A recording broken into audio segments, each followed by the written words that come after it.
araw-araw na paninira. Yun yung mga tawag doon na mga manggagamit. Hindi na kasi content yun eh. Pamimersonal na yun. Paninirang puri. Kasi wala namang ginagawa yung tao sa'yo para siraan na siraan. Mang-encourage ka ng ibang tao na, wag niyo pakainan nito, wag niyo kainin nito, wag niyo puntahan nito kasi ganitong pangit ang ugali nito. Hindi mo nga siya nakikita eh. Nakikita mo lang yung bawat clip sa social media na hindi mo naman alam kung anong totoo doon, di ba?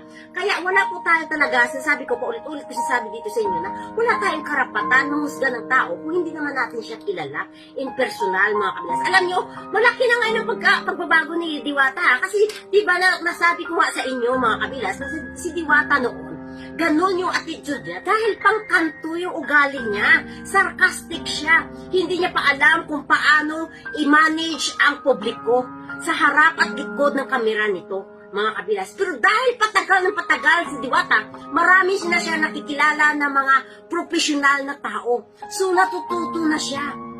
Binago na ng isikwet ang kanyang ngipin, nakakapangiti na siya ng maganda. Noon siguro hindi pa siya nakapangiti kasi pangit naman talaga ang ngipin ni Diwata noon. Pero ngayon nakita niyo naman, every time na may magpapicture sa kanya, nakasmile siya kasi natututo na siya.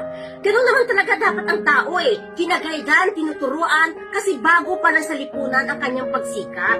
Hindi dapat siya hinuhusgahan. Hindi porket nakita mo yung maliit na segundo na clip, sinusgahan mo na yung tao. Hindi. Marami nagsasabi, bakit ugali nito? Doon kayo kahiwagan kasi maganda ugali niya. Sino makapagsabi sa inyo kapag ang isang tao laging nakangiti sa iyo, maganda ng ugali nito? Di ba mga kabilas? Personalin mo yung tao, tapos hindi ka naman inaano. Wala naman siya ginawang kasalanan sa iyo para personalin mo. Sige, lagay natin to. Sino yung kumain sa inyo sa mga restaurant, sa Jollibee, sa McDonald's, sa mga inasal, na pagkatapos niyo kumain, nagpa-picture kayo sa may-ari? Hindi ba wala? Kasi hindi naman nagtayo ng parisan si Diwata para magpapapicture sa kanya. Hindi naman nagtayo ng parisan si Diwata para sumikat siya. Nagtayo siya ng parisan para magnegosyo at kumita yung tao. Ngayon, pumunta kayo doon, kumain kayo doon, nagpa-picture kayo sa kanya, hindi kayo napansin, masama na yung tao. Mga kabilas, di ba? I-mindset ba natin? Sino yung pumasok sa Jollibee, sa mga inasal na kumain, na after nyo kumain, nagpa-picture kayo sa may-ari? Di ba wala? Napaka-toxic kasi ng mga Pilipino eh. Pupunta sila doon kay Diwata, hindi na nga sila makakain, tapos hindi sila napansin, sisiraan nila yung tao. Di ba mga kabilas? Walang tao na pupunta ka sa isang kainan, after mo kumain, magpapicture ka sa may-ari. Tapos kapag hindi ka nakapagpapicture, sabihin mo masama yung ugali.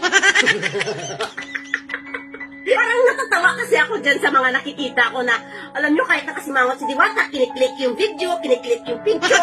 Diba? Parang nakakatawa na ba?